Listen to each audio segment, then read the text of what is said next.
Hi, boys and girls. I'd like to read you a story called Uncle Willie and the Soup Kitchen. And it is written and illustrated by Diane DeSalvo Ryan. I hope you enjoy it.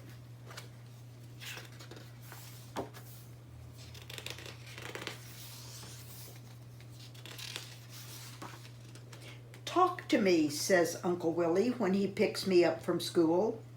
I go down the steps like a house on fire. Race you to the corner, I yell without stopping.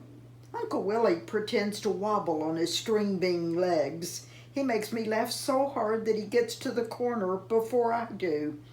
While Mom's at work, Uncle Willie's job is to keep an eye on me. This is fine with me, and it's just fine with Uncle Willie. But during the day while I'm at school, my Uncle Willie has another job. He works at the soup kitchen. We fed a lot of people today, says Uncle Willie. Spaghetti and meatballs. Good thing the bakery truck stopped by to give us extra bread. Uncle Willie checks his pocket and sprinkles crumbs onto the sidewalk. I check my pocket too and pull out my paper telescope. Why do you work there anyway? I ask, eyeballing Uncle Willie. It's important, Uncle Willie tells me. Sometimes people need help.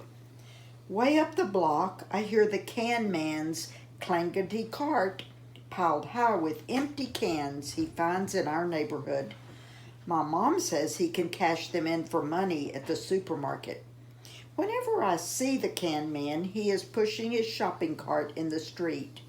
Today, he's on the sidewalk, though, moving his clankety cart right toward us. Let's go, I whisper to Uncle Willie, but I think he doesn't hear me. How's business, Frank? Uncle Willie hollers. One more block and I'm done for the day, the can man hollers back. Uncle Willie picks up an empty can and tosses it into the cart. 2 points for the basket, the can man says. Then he hunches back over his cart to give it one long push. I listen to the sound of those rattly wheels, clankety bump, until they are far, far away. Since when do you know that can man? I ask Uncle Willie. Since Frank came to eat at the soup kitchen. He says, but why doesn't Frank eat at his own house? I ask. Doesn't he have a place to live? Uncle Willie takes my hand and rocks it high and low. I never asked Frank where he lived, says Uncle Willie. In the soup kitchen, you only have to be hungry. When Mom walks me to school the next morning, I see a woman sleeping on the park bench. She looks lonely, I say. I feel kind of sad when I see her. Mom says there are a lot of lonely people these days. That's why I'm proud of Uncle Willie. He's doing something to help. But I wonder what it's like to work inside a soup kitchen. I mean, Uncle Willie goes there almost every single day, and I've never even gone with him once. Mom hands me my milk money and scoots me up the front steps. Why don't you ask Uncle Willie to take you next Monday, says Mom. Remember, you have a day off from school. All set? Asked Uncle Willie, bright and early next Monday morning. All set, I say. I check my pocket and pull out my telescope. Uncle Willie grabs his cap and stuffs his pockets with bread. Mom kisses me goodbye and tells us both to keep out of trouble. The soup kitchen is not too far from where I live, but it feels like a very long way. We pass my school. We pass the supermarket, the drugstore, the bakery, and the laundry. When we get to Mr. Anthony's meat market, I am dragging my feet. Let's stop and see if Mr. Anthony has anything for us today, says Uncle Willie.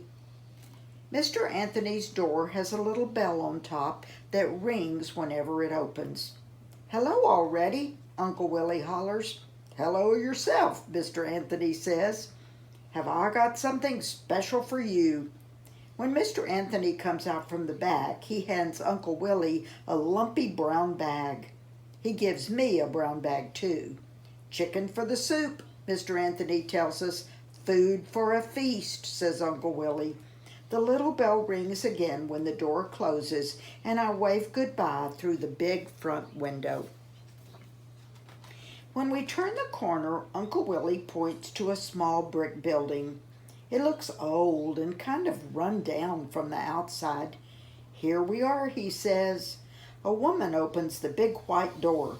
"Good morning, Shanta," says Uncle Willie. "A very good morning," says Shanta, smiling. "You brought us a helper today." I shake Shanta's hand and follow Uncle Willie inside. The soup kitchen is small and bright. The 4 huge soup pots steaming on the stove make the whole place smell delicious. There are posters on the wall that say, "Have a nice day," and "No smoking, please." Look, I say, lunchroom tables just like my school. But what's that high chair doing there? Uncle Willie takes my bag and puts it down on the table. Little children come here too. "Now let me introduce you all around," says Uncle Willie. First, I meet a cat. "This is Underfoot," Uncle Willie tells me. Underfoot works the night shift down in the basement. And over there is Brother Mike. Brother Mike opens the lumpy bags from Mr. Anthony's store and turns them upside down. "Chickens," he says, looking over at us. "That's great. Thanks for picking them up." A man at the double sink is washing a big silver bowl. "And this is George," Uncle Willie says. "If it wasn't for George, we'd all be in hot water."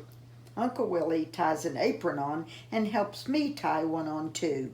Now let's get to work already. I watch Uncle Willie cut the celery short and skinny and split the tomatoes in 4s.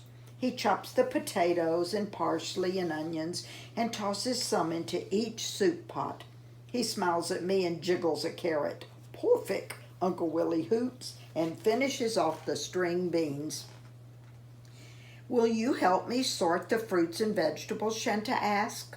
"The market gave us so much fruit that we can even make a salad today." I separate the fruit and put it into the sink to wash. While Shanta slices, I mix the fruit inside the big silver bowl with a wooden spoon. Everything comes extra big around here. George walks over from the sink and opens a really big can of peanuts. He says he wouldn't mind one bit if he had some extra help. I put 1 big bowl of peanuts, 1 big plate of sliced cheese, 1 big dish of butter, and 2 big baskets of bread on every lunchroom table. I'm hungry," I say when Brother Mike gives every pot just one more stir. "Break time," he says. "Help yourself to a bowl of soup." "Sit down already," Uncle Willie tells me, "and make yourself uncomfortable." I pour a little bit of my soup into a cup for Underfoot. "Chicken and vegetable soup," I say, "my favorite." I look around at all the empty chairs. "But what if there's not enough soup?" I ask. Uncle Willie waves his hands. "It's just like magic," he tells me. "There's always a little bit more." He pulls something out of his pocket. This little clicker will count how many people come here today, so then we can make enough food for tomorrow. When I'm finished eating, I peek outside and see a long line of people from the soup kitchen door to the corner. "I used to be out there on those lines," says George, "but now I'm in here helping." I stare out the window and reach for Uncle Willie. "Are all those people homeless?" I whisper. "Is George homeless too?" Uncle Willie leans a little closer and says, "George rents a room in a building nearby, but some of the people have no place to live. If they're here, they're hungry, and we're here to fill up the bowls." Brother Mike ladles the steaming soup into the bowls and places one on every tray. Shanta dishes out the fruit cups and puts them next to the bowl. When the first trays are ready with soup and fruit, Uncle Willie yells out, Lunchtime. We let the big white door swing open and the first few people rush in at once.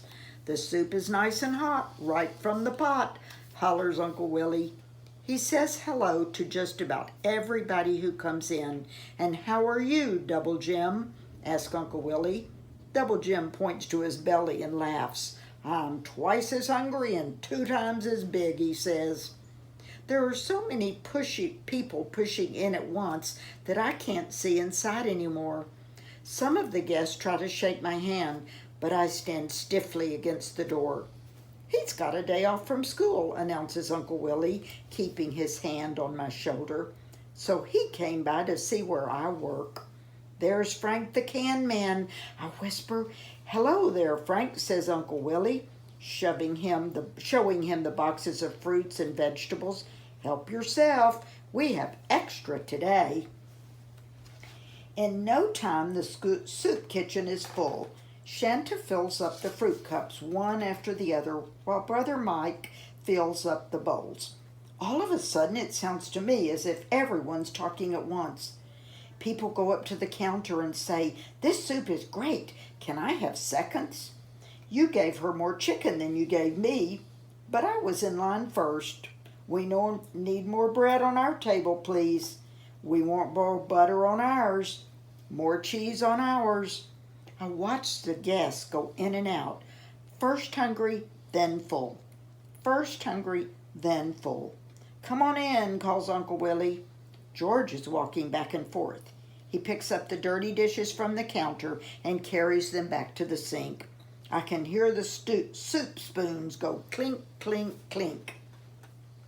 A woman shuffles by and stuffs her pockets with bananas. She looks a little bit like the woman I saw sleeping on the park bench. I hope so. I hope she comes to eat at the soup kitchen. It's not so lonely here. Before I know it, the line outside the soup kitchen is gone, and so is all the fruit inside Shanta's silver bowl. A few of the guests stay to help us clean up. I hold the dustpan steady while Double Jim sweeps a pile for me to scoop. When Uncle Willie and I are ready to leave, we shake hands with all the helpers. Brother Mike pushes open the big front door. Come again any time, he says. We can always use the extra help. Thanks again for the soup, I holler to everyone else in the back. Underfoot liked it too. On the way home, Uncle Willie shows me the counter. We fed 121 people today, he tells me. That's a lot of citizens. I pull my paper telescope out of my pocket and eyeball Uncle Willie. Uncle Willie looks like one big smile. Laughing, he picks up an empty can and hands it to me. I take the can and head for the trash. I turn, I fake, I jump, I shoot. Talk to me, says Uncle Willie, and he hoots as I score 2 more points for the basket. Hope y'all enjoyed that. See you soon.